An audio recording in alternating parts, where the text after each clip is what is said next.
you, if you don't already know, is completely deflating and absolutely a killjoy, not just for college basketball fans, but for sports fans in general, as we all collectively come together to enjoy college basketball.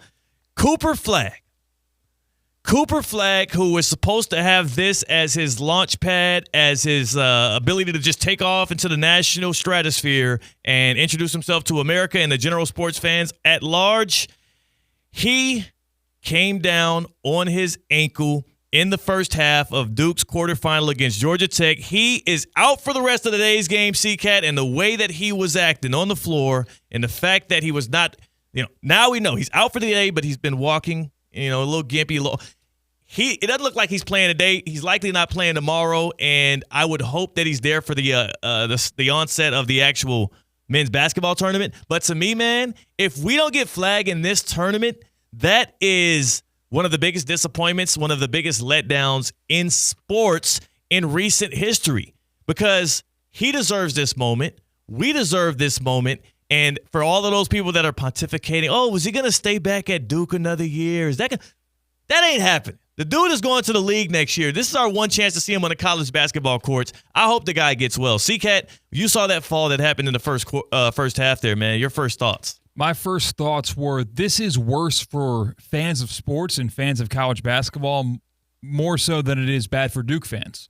Because we saw Duke, without Cooper Flagg, come from behind against the 8 seed Georgia Tech. Yeah. So you almost saw more out of your team when your best guy was off the floor. Not more than if he was on the floor, but you learned more about Duke basketball, and you saw the depth of the team, and you saw they were able to face adversity and come back. So you almost, as a Duke fan, you hope for the best for Cooper Flagg.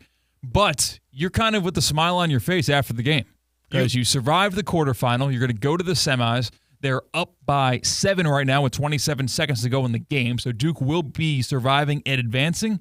And you know what? You're just praying up for Cooper Flagg. Take the rest of the tournament off. We don't need you for this. It's okay if we fall short of an ACC championship. Rest up for March, please. Hey, Proctor ain't selling them tickets. You know what I'm saying? Evans ain't selling them tickets. Cooper Flagg is the guy that y'all came there to see. Now, of course, people are going to be there for the ACC tournament. It's out in Charlotte.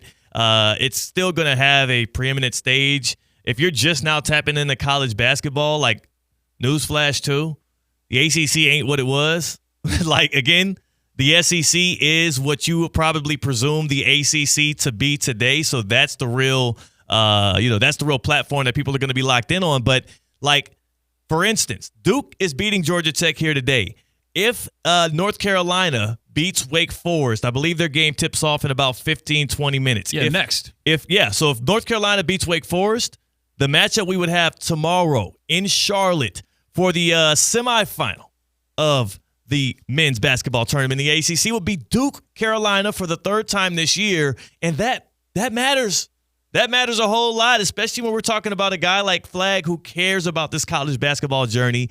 He's told us as much. He proves it on the court day in and day out. This is a guy that came in as the number one player in high school out of his class, even after he reclassified to start college basketball early. This dude was playing at 17 years old for the majority of the beginning of the season, C-Cat. It's hard to make stars in college basketball nowadays when you're able to leave so early and why the NBA is such a money factory. Of course, NIL is helping with that, keeping these kids in college longer, or at least it should be.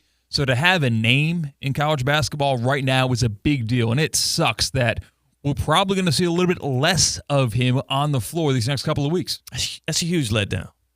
This dude had the hype. I'm going to name 3 players of just talking specifically about their high school hype and then transitioning into that next level. There was LeBron James. There was Zion Williamson. And then right now, this past year, especially given the times today where it's hard to actually get headlines, especially in basketball, Cooper Flagg did not have the hype of those 2 previous names, but he's definitely had the biggest hype coming into college basketball since Zion Williamson. And a lot of that had to do, remember, he was featured in for Team USA with the select team and when they played up against the big dogs in Paris. And remember, people were watching that film a little bit like, yo, is Flagg ready to hoop in the league now? Did he just skip college? Yeah. Matter of fact, what the hell is Jason Tatum doing on the team? Put Flagg on the team out there in Paris. People were saying that, not just me. Oh, the infamous people were saying. Yeah, people were saying it. There was folks were talking. Hey, Streets was talking. Yeah. Not me. Not me. I was just listening. I was enjoying the discourse. But no, that's how special this dude is, right? Kid out of Maine. He's a wing that is lengthy enough to be a great, rim protector, but then also flashy enough and good enough with the handle to be spectacular on the court. He's in the National Player of the Year conversation.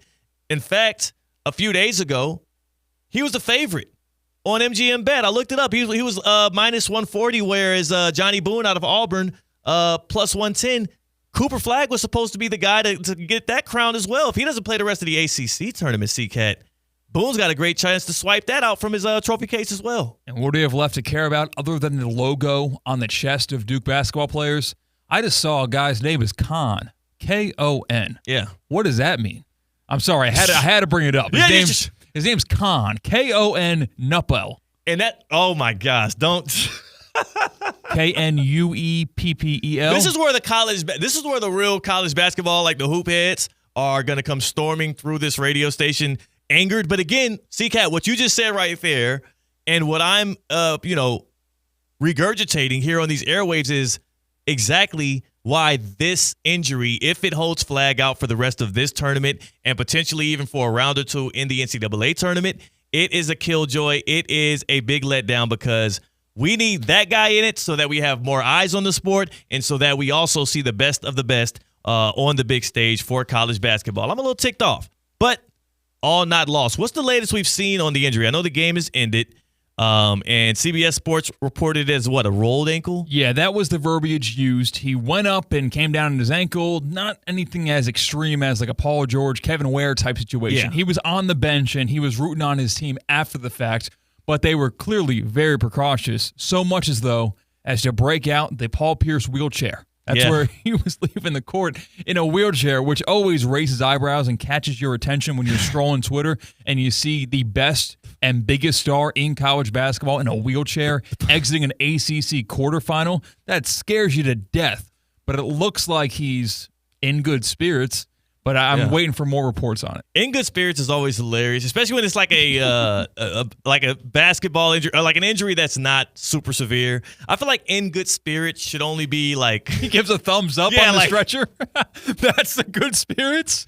In good spirits should be relegated to those serious like football injuries. Like I talk about head injury, like Tua Tagovailoa. That's a guy that we could talk about as in good spirits.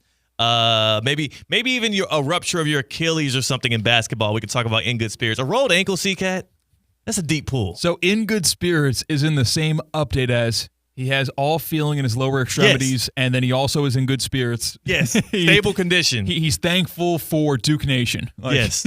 Matter of fact, the fact that you said Flagg is in good spirits, somebody that just tapped in here to theoretically speaking is like, oh, he's done for the year. I was like, man, I hope we see him in 2025, man. Yeah. Like, you can't say in good spirits with a rolled ankle, but what you can say is this is going to impact a Duke team that has been hot. I think they've rolled off 8 straight wins. They are the number 1 team in the nation right now.